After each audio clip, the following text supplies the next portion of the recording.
Making mistakes is part of learning, much like how tripping over your own feet is part of figuring out how to walk. It's all about stumbling forward, picking yourself up, and convincing everyone who saw you that you meant to do it that way.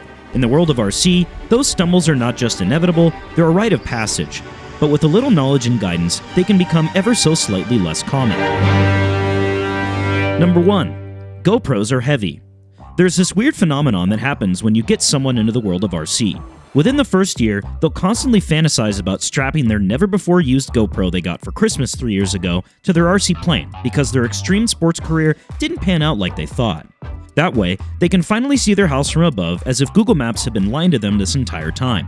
So, they do what any caveman discovering 2 pieces of technology would do: strap their GoPro to their RC plane. The thing is, lots of stuff that's not already designed to have a GoPro attached to it in the sub 2 meter category of wingspans is going to fly like absolute dog doo-doo with the GoPro. Beginner plus plane with a desire to end it all, you can probably imagine how that goes. Not to mention, failing to put the GoPro in a place where the CG doesn't end up south of Antarctica could lead to no more plane. And most people don't put it in a place where CG balances, which means if they don't put weights opposite of the camera to make it balance, well, now it's going to fly like an obese woman. Nice. Number 2. Over-reliance on tech. This is kind of like relying on a GPS to get you to the bathroom in your own home. And when that GPS inevitably fails one day, you're stuck shitting in your own bed. We don't see this that often with a first airplane that's ready to fly, but we do with a second airplane where a pilot installs a safe-style gyro or flight controller to make things a little easier. The thing is, for any of these systems to work well, they need to be set up correctly, and the plane needs to fly well without them as well. So is it any wonder people are afraid of technology? Technology! Oh my God. Number 3. Letting someone who's not an RC pilot touch your plane. Not a metaphor. We're not even talking about letting someone without experience fly your RC plane. We mean physically touch. There's this weird phenomenon that happens when someone who's not an RC pilot picks up an RC plane. It's broken by the time it's set down. We don't know how or why, but normies all seem to want to pick up a model like a toddler picking up a kitten by their tail. For whatever reason, people who don't fly RC have this built-in intuition to grab an RC plane from exactly where it shouldn't be, the control surfaces. Stop it. Get some help. Number 4. Believing your AMA insurance will be the first to cover you. This one's a little misleading. They probably will cover you for damaging persons or property, but there's a caveat. They will only cover you if your primary insurance will not. Most of the time, this is homeowner's insurance, but the key here is that AMA is a secondary insurance, not a primary. So if your twimmer gets sent into a car and, say, breaks a windshield,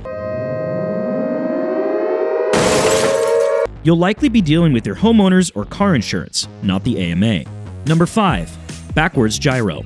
Instruction manuals are for boring people. Be a man, you said. Got something complicated to put together? Don't use the instructions. Be a man.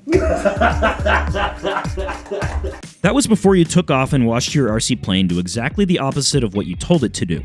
It's important to double check and then triple check that you mounted and programmed your gyro's orientation correctly in the aircraft. Otherwise, it'll try and do the exact opposite of what it should, which is to counteract any disturbances. Now, even more important than that is setting up a gyro kill switch on your radio.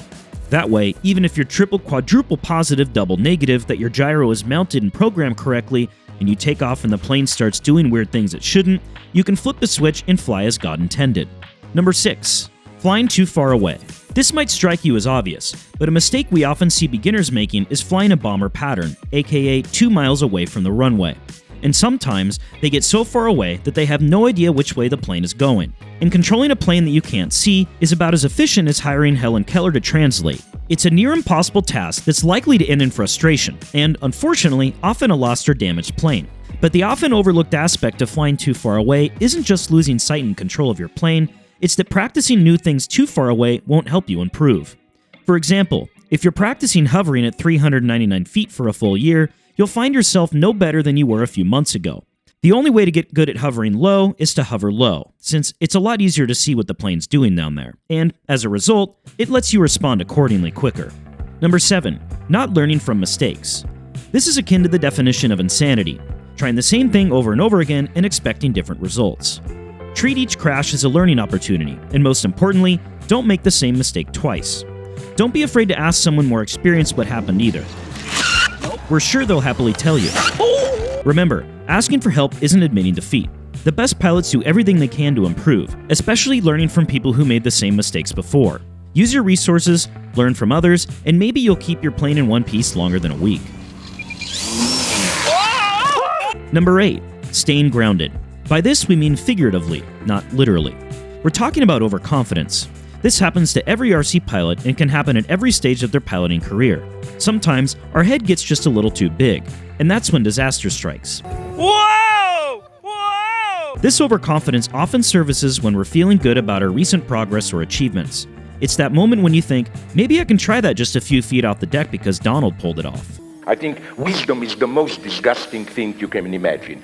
Few moments later. Oh shit! Ambition is what drives us forward, but it should always be balanced with caution and a realistic assessment of our abilities. Challenge yourself, but do so within the boundaries of your current skill level, or more if you've got the money for constant repairs. Number 9. Forgetting equipment. No matter what you do, this will happen to you, and it really sucks when you live an hour away from the field. The nice thing, though, is that most people at the field are happy to help you out in a pinch if they can. But more importantly, is what you can do to not forget equipment. For example, Ben and I always leave wing screws in the threads on airplanes even when the wing is off. This makes the screws harder to misplace and even harder to forget when going to the field, unless you forgot the fuselage, that is. Another pro tip, get a box for your radio and buy a second set of essential tools and accessories that'll never leave your box unless you're out at the field. A nice Phillips or two in different sizes, a flathead, a set of Allen keys, prop wrench, and a battery checker are good places to start. Number 10. Frying a receiver. We've got lucky a few times where plugging in a servo or ESC the wrong way has left a receiver operable still, but never take those instances for granted. Double check the difficult to read polarity indicators, at least without 20/20 vision or being over the age of 40, and double check which way you intend to plug your connectors in. Then, double check it again once all the wires are plugged in before powering up. For that matter, frying an ESC when you just solder the connector on backwards. Number 11. No, not everything can fly on 4S. There's this myth Ben believed growing up that quickly spread in his circle. Anything can fly on 4S that's only meant for 3S. Just don't go above half throttle or you'll fry the motor. And my God, did we, or Ben, keep our hobby shop in business.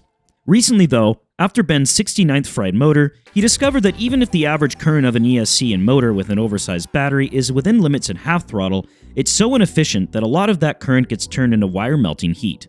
Shout out to Tom and Paul at Hobbytown USA in Redmond, Washington for putting up with Ben's 4-cell shenanigans and my E-Flight Park 480 shaft shenanigans. That's a story for another time. Number 12. Using a smoke system. Yeah, smoke on your brand new gasser is pretty cool. Drawing loops, figure eights, or inappropriate figures in the sky for all to see really never gets old. But then you land and realize what a mess your plane is. And after a season of doing it, you spent $100 on smoke fluid and your airplane is a soggy, worn-out sponge even though you cleaned it every day. And you added another pound to your takeoff weight between the plumbing, pump, tank, and fluid. These days, smoke fluid is a lot cleaner than it used to be, but it's still something that everybody does on their first gasser, and then never again, except for very special occasions or competitions. If you think we should plug a 4S 2200 into our dog,